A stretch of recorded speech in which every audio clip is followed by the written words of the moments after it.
Assalamualaikum warahmatullahi wabarakatuh. Jenengku Raffi Dwibowo saka kelas 9G nomor absen 35.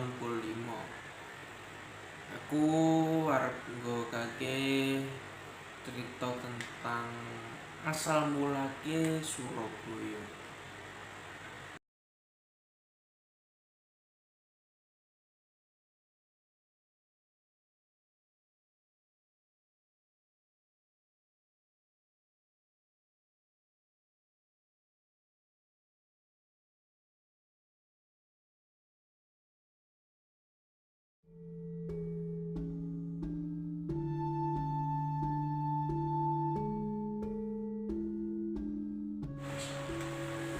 Zaman biyen ing lautan sering kedadian tukaran antarane iwak yusura lan buaya.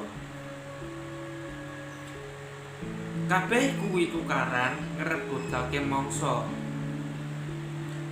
Kelorone padha-padha kuat, padha-padha tangkas, padha-padha cerdik, lan padha-padha ganas.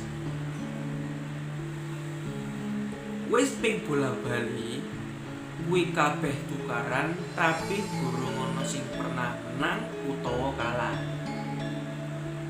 Akhire kuwi kabeh ngadakake kesepakatan. Aku bosen terus-terus tukaran boyo, sare Sura. Aku yo Sura. Apa kang kudu dilakoni awake dhewe ben ora tukaran? Takon boyo. Kanggo nyegah tukaran ing antarane awake dhewe, sebaike awake dhewe bagi wilayah kekuasaan dadi loro. Aku berkuasa sepenuhnya ing jero banyu lan kudu golek mangsa ing jero banyu. Sedangkan kowe berkuasa ing pinggiran lan mangsa kudu golek ing pinggiran. Kanggo batas antarane pinggiran lan banyu dhewe tentuno batase, yaiku tempat kang dicapai oleh banyu laut ing waktu pasang surut. Apik, aku setuju karo gagasanmu kuwi, jare kowe.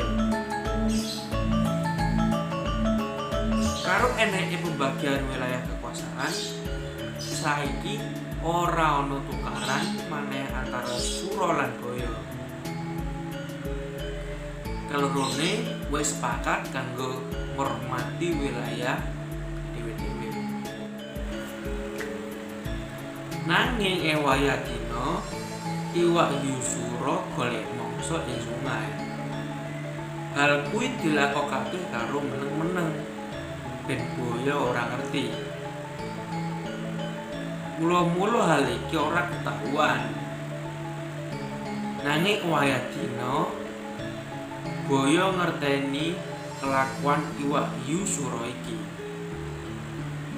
He Sura, ngopo kowe nglanggar peraturan kang wis awake dhewe sepakati? Ngopo kowe wani mlebu sungai kang wilayah kekuasaanku? Takon Boyo. Iwak yusura kang ora ngrasa salah tenang-tenang wae. Aku nglanggar kesepakatan. Apa ora sungai iki enek banyune? Aku kan wis ngomong, lek aku penguasa banyu. Nah, sungai iki kan enek banyune. Dadi iki termasuk daerah kekuasaanku, jare iwak yusura. Apa? Kali kuwi kan nggone ing pinggiran. Apa maneh daerah kekuasaanmu iku ing segara. Dadi kali kuwi daerah kekuasaanku. Boyo ngotot. Ora bisa. Aku ora ngomong nek banyu ora mung laut. Nanging yo kali, jawaban iwak yusura.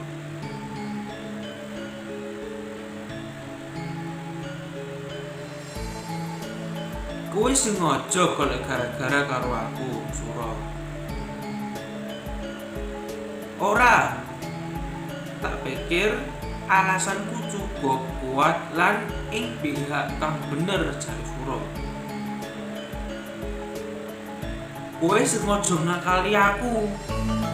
Aku ora bodoh kaya sing mbok pikirke. Ngomongi boyo karo nesu.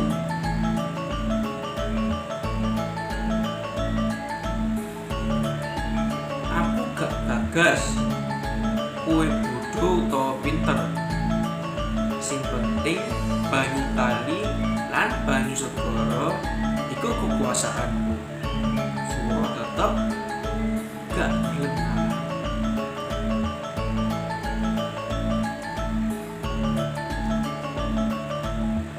Nek kowe pancen duwe maksud ngapusi aku, ya wis.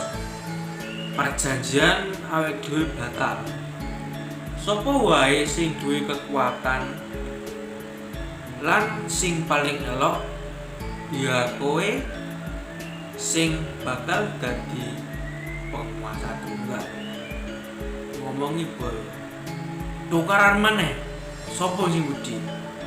Nantang Sura karo Kenelik. Pertarungannya antara iwak hiu Sura lan Baya kedadean maneh. Tukaran iki tambah seru lan dahsyat. Padha-padha nyakiti, padha-padha nyokot lan nyontosi.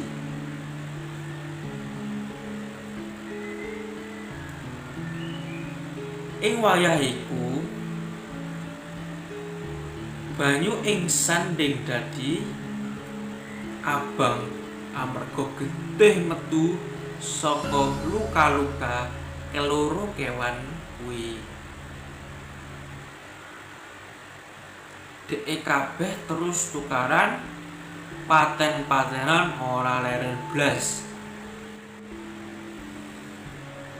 Sakwise saka dina paristiwa kemenangan Raden Wijaya dadi dina jadi kota Surabaya.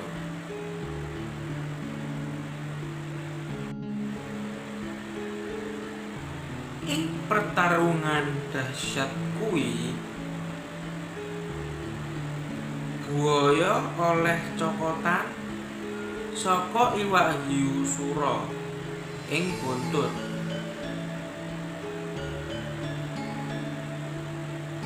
Sakwise buntut kuwi kecokot,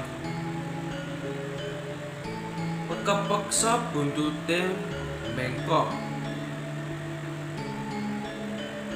Nanging iwak Sura iya kecokot buntute nganti meh tugel.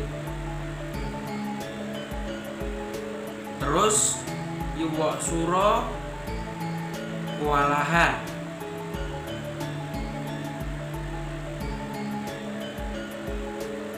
Iwak Sura bali menyang segara. Buaya puas wis ngalahake iwak Sura lan bisa balekake daerahe.